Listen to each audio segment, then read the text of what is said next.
Hello aspirants, welcome to the GS Core, and we have now daily current affairs through MCQs, our initiative. And I am Ashutosh. I welcome to you all to this session. And let's see the topics we are going to cover today. So this was in news today, and these 5 news items we are going to cover. And based on these news items, we will cover the questions and the underlying concepts, or whatever the current linkages we can see in those questions. So let's start the session here. The first topic for us is V-Dem report on democracy. Okay, this was in news today. Why? Because recently this V-Dem report on democracy has been released by, according to released by the report titled as Democracy Report in 2024, that it measures the democracy in the countries overall, and this has been released by in an institute based in Gothenburg. Okay, and this was the name of the institute, that is the V-Dem Institute. That's why a report called V-Dem report on democracy. Now this report is being in highlight because of that it has said that 18% of the world democracy which lives in India. Keep in mind that India hosts the 18% of the world democracy, and it said that this world democracy, democratic country like India has the population 18% which lives in India has a population living in the autocratizing countries. That 18% of the population of overall which are living in the autocratizing country, India constitute the 18% of that population. So it's a very significant finding by that institute, and based on that finding, what we have to see that what is the context for this V-Dem report. Okay, the context being that the report V-Dem report democracy in the 2018, keep in mind that in 2018 this has labeled the Indian democracy as one of the electoral autocracy. Okay, so now from this electoral autocracy to this autocratic regime, the tagging of Indian democracy as such has been highlighted by this report, and this tagging is based on some aspect which has been highlighted, like that the religious rights of persons are being hampered under this Indian democracy. The political opponents and the people protesting against the government policies are being intimidated, and the silencing of the critics dissent or the critics from the academic institutions. These were the highlighted things which have been in the report against the Indian democracy. Okay, this report, the report of 2024, has categorized into 4 parts. Okay, it gives the report on the 4 part, like it has given in the like liberal democracy, the most liberal democracy, the first category. The second one is the electoral democracy. Okay, electoral democracy is the second one here. Then we have an electoral autocracy. So this report has 4 parts: electoral autocracy, and the last one is the closed autocracy. Okay, so this report has said that 18% of the world population which lives in India are under the autocratic countries. Okay, so this is the use development in terms of labeling of the India's under. So based on this, let's see the questions we have.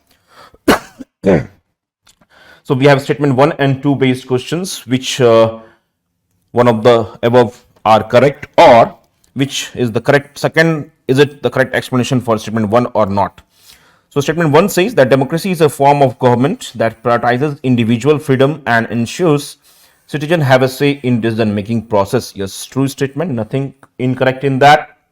Okay, in fact it has emphasized, the democracy emphasizes a system of governance that places a fundamental emphasis on the individual freedoms and active citizen participation. And the active citizen participation, we all know, is through their political preferences which they express in the elections. So of course elections are a very used thing in our country. Okay, so this is one statement is correct one. The next statement says, statement 2, that in a democratic system citizens exercise their political rights through regular elections. Yes, true. allowing them to choose their representatives and participate in shaping the policies. Now, answer will be A. Why? Because the statement 2 is the correct explanation for statement 1. As the statement 1 says, that is the form of the government that prioritizes the individual freedoms and ensures citizens have a say in decision making process, and this decision making process is being allowed through the participation, democratic participation in the elections. So that's why answer will be A here. Now let's see the other topic we have. The other topic and the theme is the Indian citizenship. We all are aware that yesterday there was a authority being given, that now onward it has been conceptualized and it came into force. Okay, so the Ministry of Home Affairs has notified the implementation of Citizenship Amendment Act 2019, and the Amendment Act, the CAA, popularly known as, it aims to facilitate the process of granting the citizenship to undocumented non-Muslim migrants from three countries. Those are the Pakistan, Bangladesh and Afghanistan. So CAA Act was in news, 2019 was in news, which wants to grant the citizenship to the undocumented non-Muslim migrants from Pakistan, Bangladesh and Afghanistan, and whoever of them are facing the discrimination. In fact, the term religious minority have been used here in this act, religious minorities, and religious minorities means the persecuted religious minorities ranging from Hindus, Sikhs, Buddhists, Jain, Parsi and even Christians from the Afghanistan, Bangladesh and Pakistan. There is a cutoff date for that matter, and that said that who entered India before the citizenship will be granted to them, religious minorities, only to them who entered India before the 31st December 2014. So this is the main fact which is very important in this news piece. Now let's see the question on the citizenship which we have been set for you. Now the question is, with respect to Indian citizenship, consider the following statement. Statement 1 says that all individuals ordinarily resident in India at a given time are citizens of India. Now this is factually wrong. Why? Because at the time of the constitution making, only some criteria have been defined, that at the time of the constitution, at the commencement of the constitution, that whoever being resident in India during the commencement of the constitution for 5 years will be granted that kind of citizenship. Not all who are primarily resident in a country at a given time are citizens of India. So the 5-year criteria was there. Okay, so let's see the statement 2 here. 1 is of course incorrect for us. Dual citizenship is prohibited under the Indian Constitution. Yes, true. The dual citizenship is being prohibited under Article 9 of the Indian Constitution, and it prohibits the holding of the dual citizenship, that you cannot be a citizenship of India and any other foreign country at the same moment of time. So statement 2 is correct for us. So the direction is that which of the following statements are incorrect. So incorrect is only 1 here. So A will be the answer. Only 1 is incorrect. Okay. In fact, the acquisition of citizenship in India is through some process, and most of you might be knowing that process. That first is the by birth. So by birth, it means that being born in India, you became a citizenship, provided at least one of the parent, that one of the parent is also a citizen of India.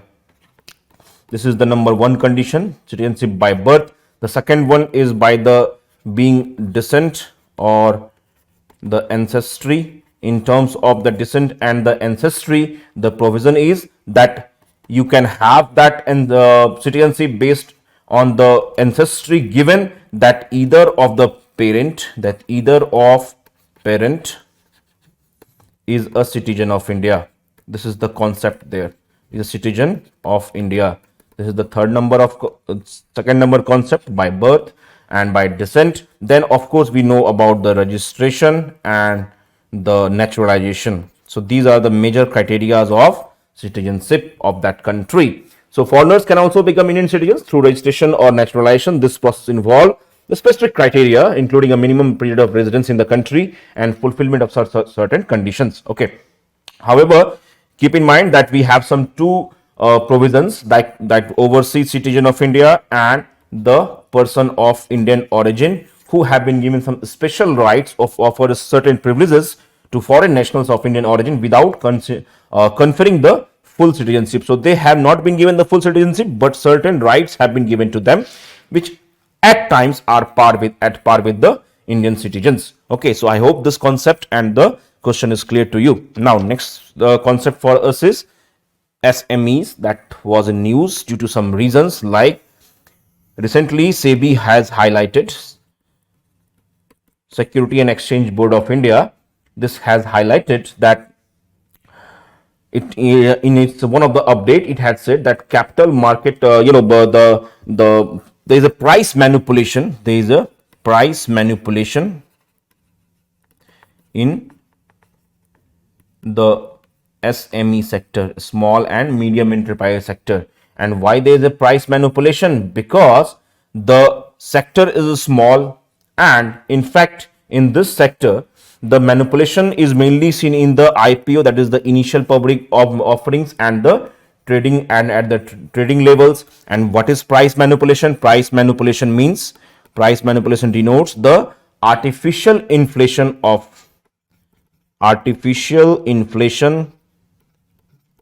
inflating of the prices or deflating the prices. Okay, so both involve the price manipulation, and because this market is small, free float is small, thus now SEBI is considering, and it has put the small sector also under some kind of surveillance system.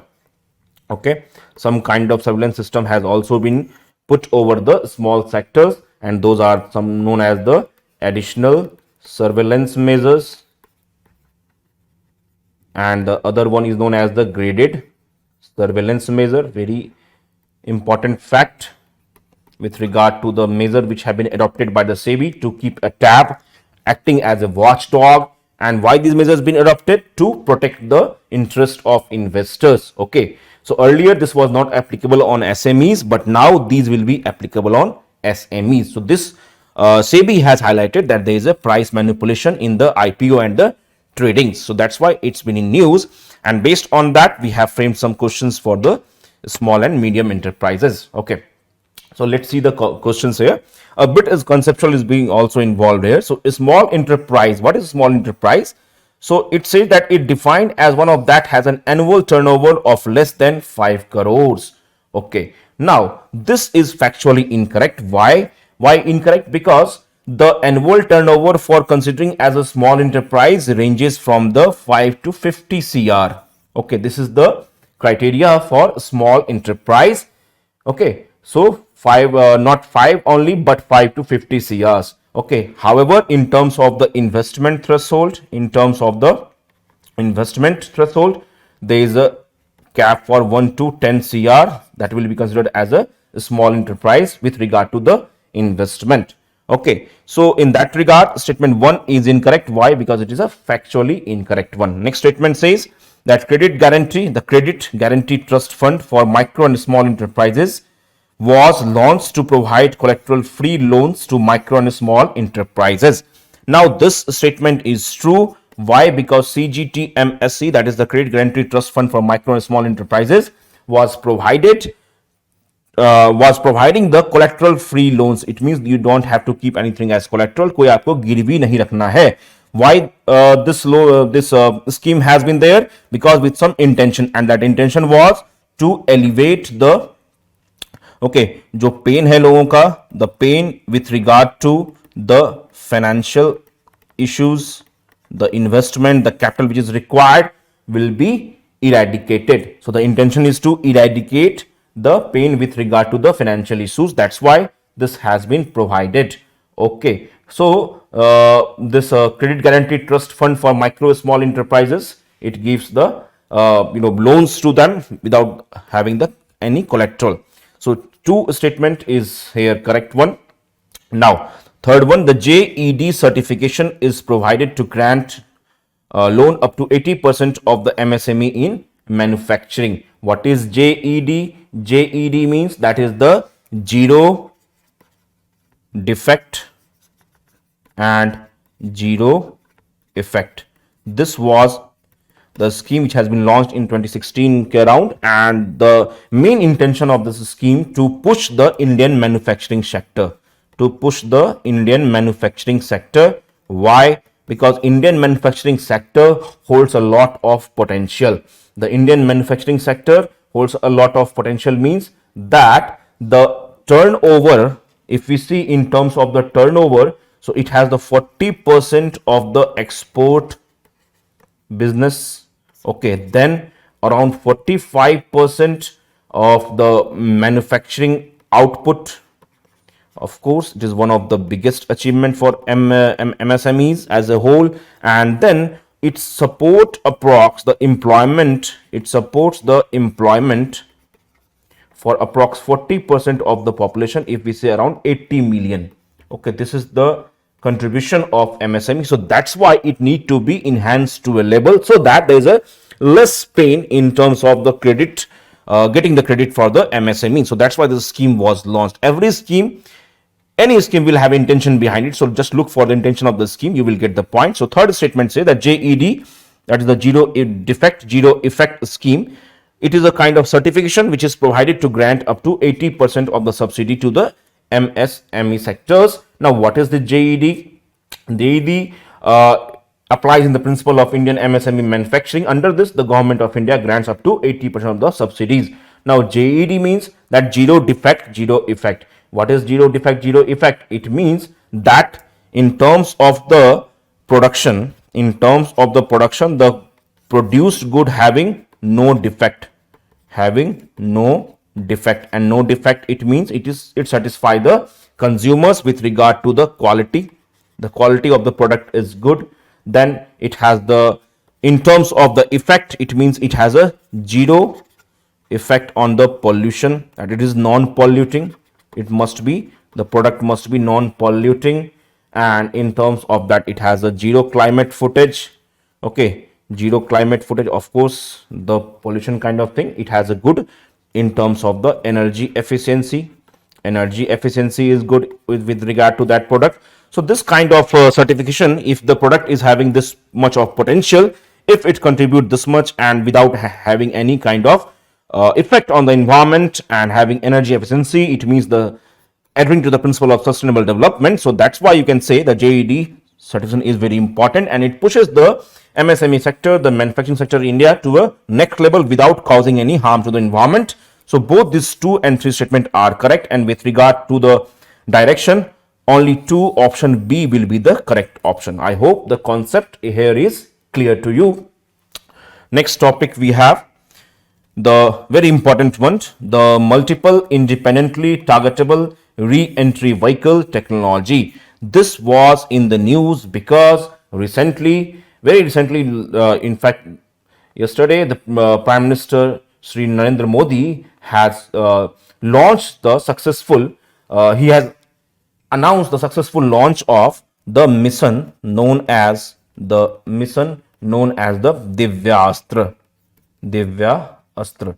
This mission was in news, and mission Divyastra, it means the name has been given the mission Divyastra, and it is the launch of the around 7,000 km range of nuclear capable missile known as the Agni 5 missile. It has been launched, and this missile has the technology of MIRV, that is the multiple independently targetable re-entry vehicle. Okay, so the successful launch is very significant. Why it is very significant? Because the technology of MIRV involves that equipping a single ballistic missile with multiple independently re-entry, multiple independent re-entry, okay, and vehicles. It means it allows a single missile to carry and deliver multiple warhead. So it will be able to deliver the multiple warheads. Okay, this is the main aspect of this mission Divya Astra. Okay, it is one of the important, which allows the weapon technology, which allows the weapon system to tackle the nuclear warheads, strengthening the country's strategic deterrence capability. Now, with regard to this mission Divyastra, India has achieved this significance. Why? Because the MIRV missile systems are being only with some few countries, that are the countries known as the US, of course, UK, France, Russia, and China. This is the very significant strategic capability which has been achieved by India. And this MIRV technology, it deploys the multiple warhead at different location in a single launch. So there is a single launch, so it can deploy the multiple warheads with a single launch. So it is a very deterrent capability. I hope the concept is clear to you, that how it works. It works through launching the warheads in multiple direction, in multiple it can deliver the multiple warheads to different targets. So different targets, just imagine the Ramayana Mahabharata serials. So different targets will be the warheads will be in different direction, targeting the different locations. So that is the main significance of this MIRV. So based on this question we have, which of the following country does not have the multiple independently targetable re-entry vehicle technology? China, yes, it has. India also have. So Pakistan and Israel are the options here. So with regard to us, Israel, Pakistan is said to be there. So Israel will say is that doesn't have a multiple independently targeting systems. Okay, so only confirmed till now we have US, UK, France, Russia, China, and Pakistan is said to be have that MIRV missile systems. Okay, I hope this concept is clear to you. So always remember, it is known as the mission Divyastra. Okay, mission Divyastra, and it can deliver multiple warheads in different directions. So that is the most important aspect of this mission Divyastra. It is nuclear capable Agni 5. Okay, this is the concept here.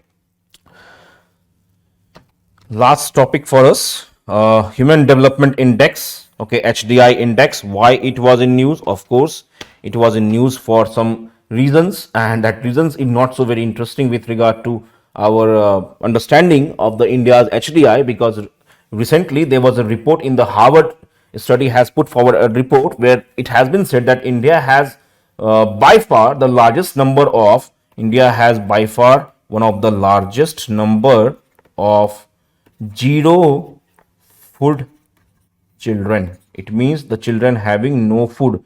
It is having the 6.7 million. This is the figure which has been quoted, and which is almost the half of all zero food children in 92 countries. This is the not so good for us. And with regard to that, if we have a zero food, of course it is a deprivation of human right. And in that regard, so let's see the questions we have. Okay, so the first one, how many of the following are indicators used in the Human Development Index? So Human Development Index, which an index which measures the development of human in following dimensions. So standard of living is one of the dimension through which the human development is measured, school attendance and life expectancy. So all these three in fact are being measured under the HDI. However, the malnutrition is not measured, so only 3 will be the answer here. Okay, only 3 will be the answer. So in terms of the HDI, the Human Development Index, it is a composite index static to measure the country's average achievement in these three human development, that is health, education and standard of living. So it means that the life expectancy at birth means, what does this mean? It means the average number of years a person can expect to live,